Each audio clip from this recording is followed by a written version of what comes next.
Well, hello everyone. Today we're going to watch one of the presentations of Jordan Peterson. Jordan Peterson is a great psychologist. From my point of view, he's one of the greatest in the world. I've been following Dr. Peterson for about a year. And to be honest, even though I have never had any session with him or something like that, all the information he provided on his YouTube channel, it was really helpful for me to improve myself and so on.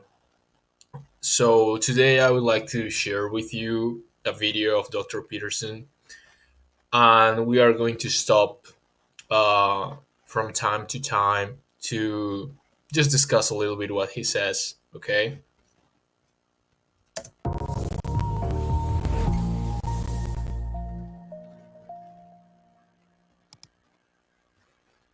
Sit on your bed one day and ask yourself, what's what remarkably stupid things am I doing on a regular basis to absolutely screw up my life? And if you actually ask that question, but you have to want to know the answer, right? Because that's actually what asking the question means. It doesn't mean just mouthing the words. It means you have to decide that you want to know. You'll figure that's out so fast it'll make your hair curl. Okay. I just want to stop right here because actually I did this a few months back when I was just in a really tough situation. So, and I invite you to do the same. And whenever you ask yourself that kind of questions, it's really rough because you are going to get the answers right away. As Dr. Peterson says, that you are going to realize it so fast that your hair is going to curl. It's really important for you to know how messed up you are, in the sense how you are screwing yourself over. If you want to improve, you should know that. You should know that. Because if you don't know where you are right now, I mean, you believe that you are good, you are in a good spot maybe, but in reality, it's not like that at all. So that's the main reason why it's really important, and why Dr. Peterson says that you should ask yourself, what stupid things am I doing in my daily life that is screwing my life, that is making my life harder?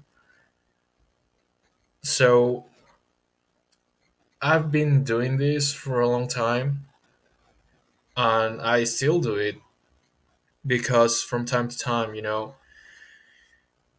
you don't think, you are not rational, and because of it, you just do things without being aware that those things are just making your life harder, making the situations that you are in tougher, maybe more painful.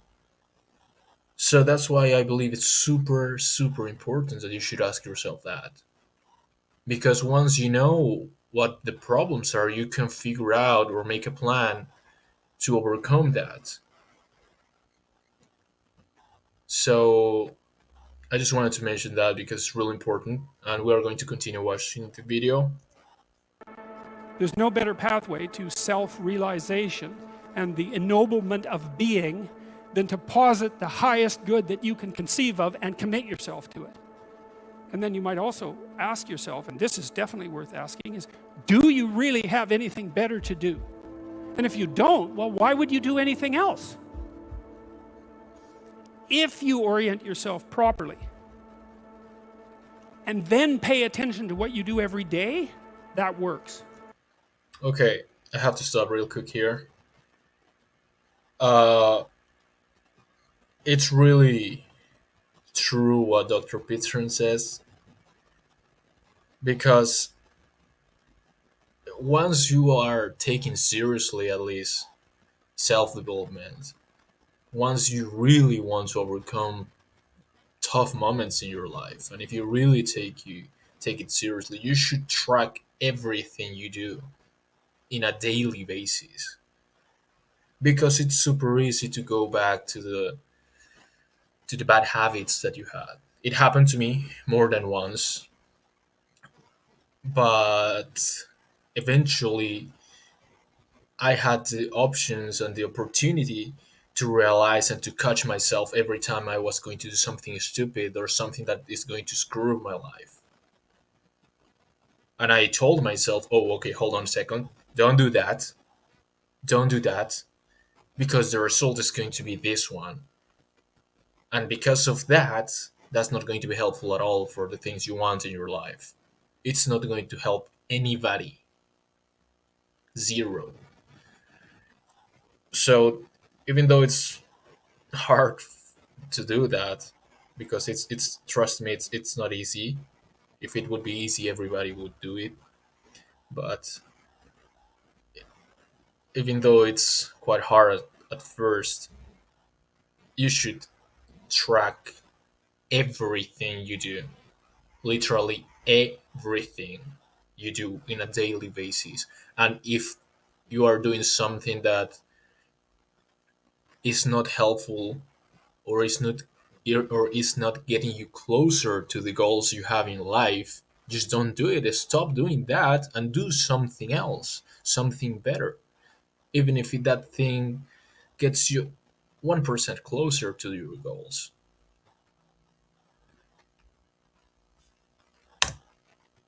And I actually think that that's in accordance with what we have come to understand about human perception, because what happens is that the world shifts itself around your aim.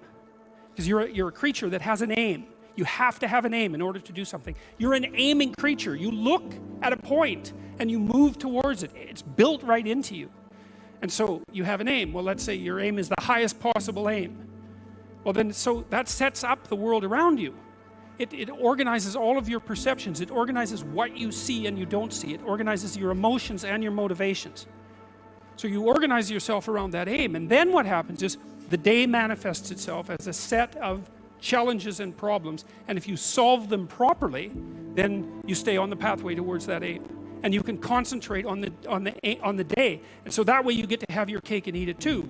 Because you can point into the distance, the far distance. And you can live in the day. And it seems to me that that makes every moment of the day supercharged with meaning. That And something else I wanted to mention, related to this, is to have an aim in life. No matter how small it's your aim, you should and you must have an aim in life.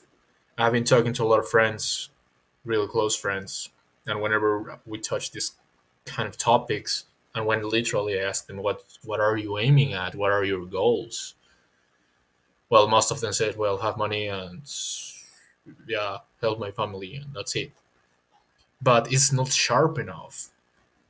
If I ask them, okay, how would you like to help your family? Would you like to help all your family or only your parents?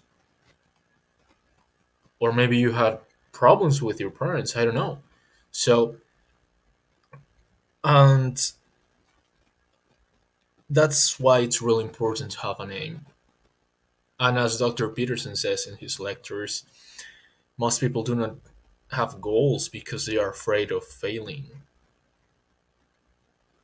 But once they fail so bad that they are just 50 years old, 60 years old once they realize that.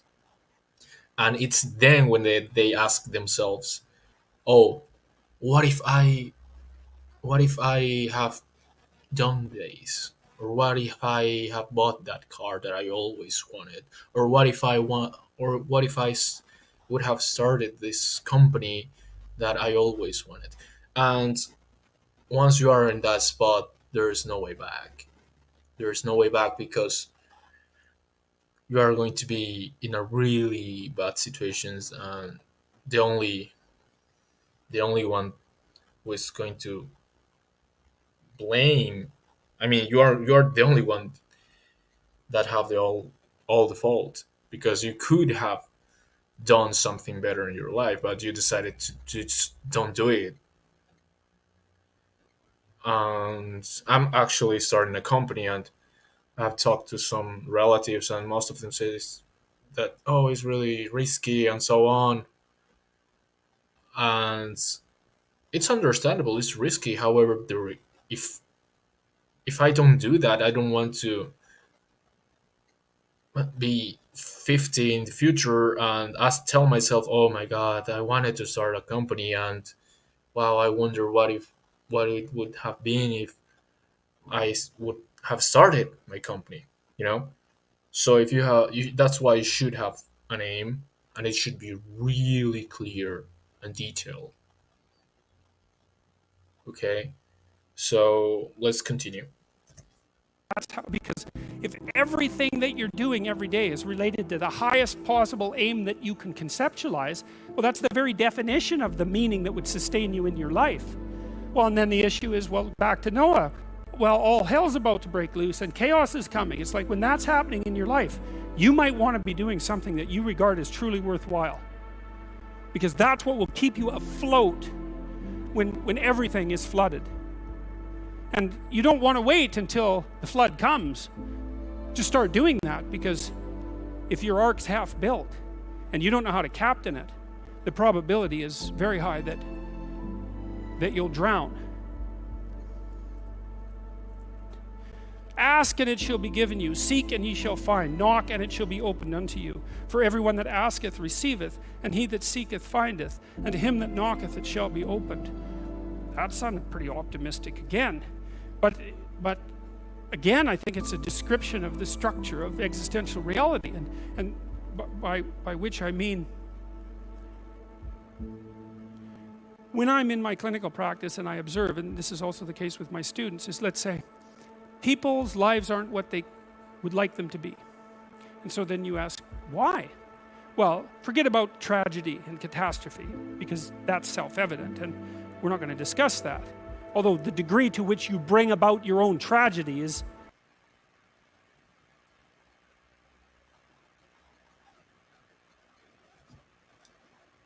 Oh my god, I'm sorry about it. My internet's really bad.